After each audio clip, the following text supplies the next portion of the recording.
Hey guys, welcome back to Sparrow's Nest Farm and the new overlanding rig. We're going to take a few minutes and do a quick walkthrough so you can check out the rig as it's starting out. But obviously we're going to make a few changes before we take this baby out on the trails. So this is it. The Gladiator on the front end looks a lot like the new JL Wrangler. I mean, if you stand here, you wouldn't really know it's not the Wrangler. If you set them side by side, you might notice that the front end of the Gladiator is a little wider. If you look at those 7 slots that Jeep is so well known for, they're a lot wider on the Gladiator, and that's for cooling. And it's apparently necessary because we haven't driven it far yet, but every little trip we've taken, there's a lot of heat under that engine bay. Now it does have oil coolers and transmission coolers as part of the max tow package. One of those two coolers, either the transmission cooler or oil cooler, is part of the max tow package, and we do not have that, so I don't remember which one. But you step to the side, it's obviously very different than the Wrangler. You got the bed back here, and I'll start there, I guess, because that is the big difference between this and the JL.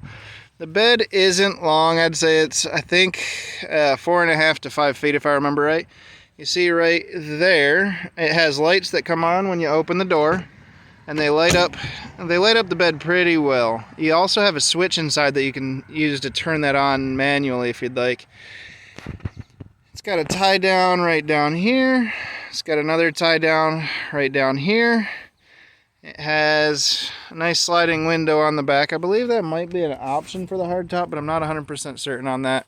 We did not get the bed liner, which we'll probably have done aftermarket. You come back here, it's got the third brake light in the tail light.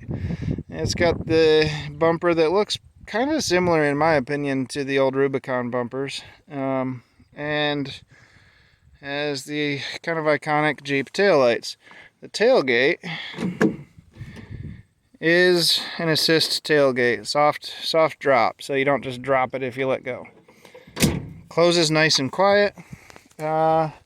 Moving on, we've got two 45/75/17s on it right now. They're about the equivalent of a 31.5-inch tire, but these are fairly street-oriented tires. I know they're Bridgestone Dueler ATs, so they should be all-terrain.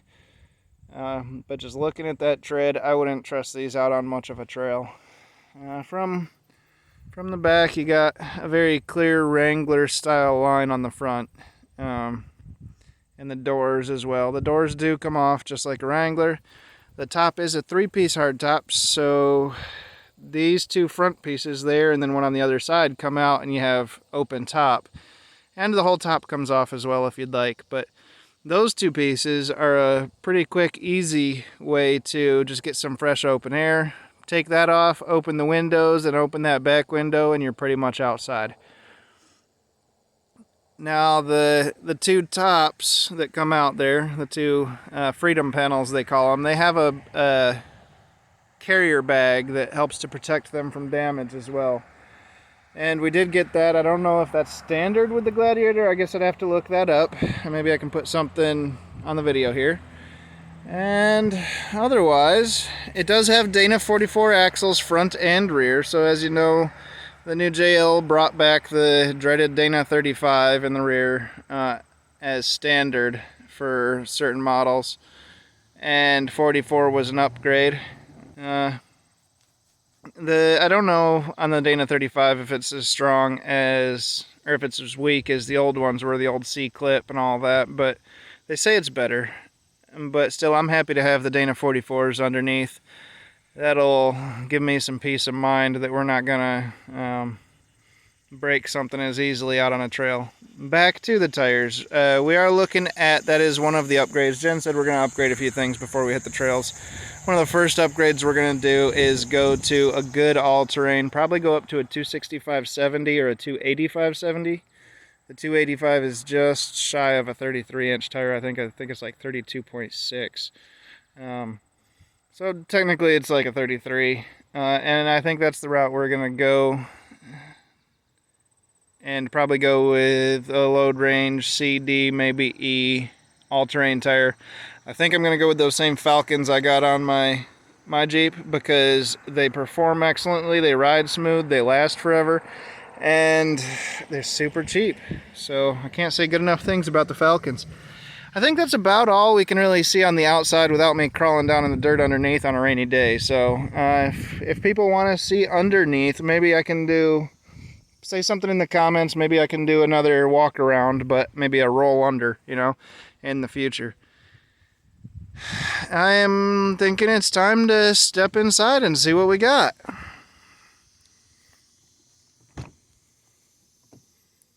Door's nice and smooth, nice and quiet. Obviously it's new, so that could probably change over time.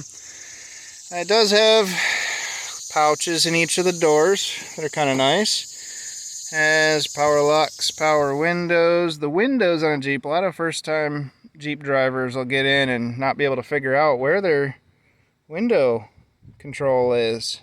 And it's not there. It's actually up in the center of the dash, right down there.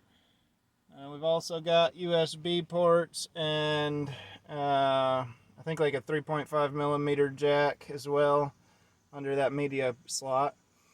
This one, I believe I said in the previous video, it does have the cold weather package. So heated steering wheel, heated leather steering wheel, heated regular seats. We did not go for the leather seats, thankfully. I'm not against leather seats, but that would have just been extra cost. Did come with the slush mats as an option as well. As you can see, I got called out to a job last night, got all muddy. I've already muddied up her slush mats, so I think those were a purchase that we're happy with. We're gonna be happy with. Typical Jeep, it's a lot narrower than a normal vehicle. You're sitting right almost on top of each other side by side. Doors right on you. It's a narrow vehicle. Jen was driving it home the other day and noticing that she felt like she was driving down the middle of the lane, and yet she was still on this side of the white line because Jeeps, they're just naturally narrow. So in the top you can see those freedom panels I was talking about. They come out, the JKs, the previous model Wrangler had like a twist knob screw out to remove them. These just have a little release. It's easy as that. So nice and easy to remove them. And the radio is, I believe, the 7-inch screen, 5-inch screen. No, it was upgraded from the 5. I think that's the 7-inch screen. It also goes up to an 8-inch screen, touch screen. I'll get a video inside here in a minute. Shift knob, this one is automatic, and big ol' automatic. I can't really shift that right now. You got your 4-wheel drive shifter, park and brake cable, dual cup holders, and a slot for your phone. This is something that's new to us. I know a lot of vehicles have it now, but it's new to us to have multiple slots available. And so move to the back seat. We got some stuff in the back seat right now, but got cup holders in the back again. Like I said, you got the little storage bags down here. The bottom of the seat flips up and has a storage space. That carrier, actually, that is the freedom panel bag, and that actually fits really well under the seat, but it also takes up pretty much all the space under the seat. So we've got a space under the seat here. So I think the carriers most likely will probably end up going in the house for the most part, so that we have this carrier space available. Not sure on this what this is. I guess I need to figure out what that is. If anyone knows, let me know. Maybe it looks like a little toolkit with extra parts. I'm not sure. And then, same deal over there. You got your jack. Got lots of space to store stuff. Jen, did you see? Mm-mm. Okay, so the JKs and JLs have what are called Easter eggs. Little fun things to find around your Jeep. Right here we'll see there's one. There is a little old CJ2, I believe, imprinted in the floor panel. And then over here you got some prospector's tools. just neat little things. They're actually flip-flops imprinted into the hood cowl. And then you got that rear window slider. It's fairly easy to open. I mean, just open it with a finger, slides open. It's easy to leave open too. It's easy to leave open. The very first night we took the Freedom panels out and opened that up and went for a drive. Put the Freedom panels back in when we got home because we knew it was going to rain, and left that open. Thankfully it wasn't a driving rain or it would have gone right in that window. It was pretty much straight down. So that's where we're at. It does appear to have actual connection points for car seats built right into the seats, super easy. When the seats fold down, you've also got tethers for the car seats as well. Storage pockets in the back. I'm not sure what this tether is for. It hooks the seat. Oh, it does. It hooks the seat for safety reasons. The top, if you were to remove it, it's just those little Torx bolts there. And that might actually be what that pouch I found down below is somewhere to put your bolts when you take it out. I'm not sure. Let's see here. Somewhere we would have to find, I think that is it, is the wiring for the hardtop. So if you take the hardtop off, you've got to remove the wires, and let me see what's behind here. Another tether for car seat, and another storage pouch. The headrests do go up and down, and for viewing purposes, they fold down. So if you don't have anyone in the back seat, you do that, you get a nice big wide view in your rear view mirror. I mean, that clears it up. So I think we'll hop in now. We're going to go to the grocery store and take her for a drive. You want to drive, Jen? Absolutely. I guess driver's side, I can't forget to mention the gas tank. I mean, two things Jeeps don't go by: trails and gas stations. But this one actually does pretty well. So far we've been logging over 20 miles per gallon, which if you've driven Jeeps before, you know that's pretty good. We've been getting about 21. And check this out.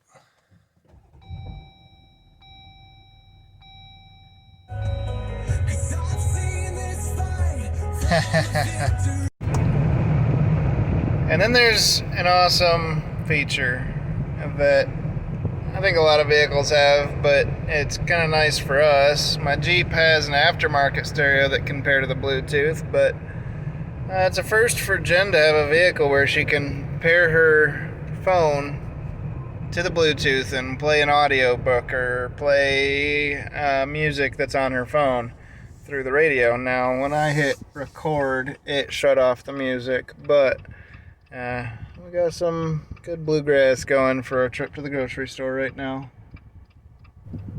And then there's the steering wheel. I forgot about the steering wheel, but this one's kind of nice for Jen, so she can get totally as comfortable as she needs to be with short legs and short arms.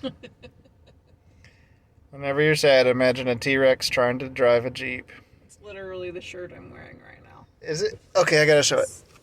Should have been in the Whenever you feel sad, imagine. Yep. Okay, so she is wearing the shirt, but this one allows the T-Rex to drive a Jeep. Check this out. Alright, so there's a little lever over here, and you can move it up, down, out, in. Yep.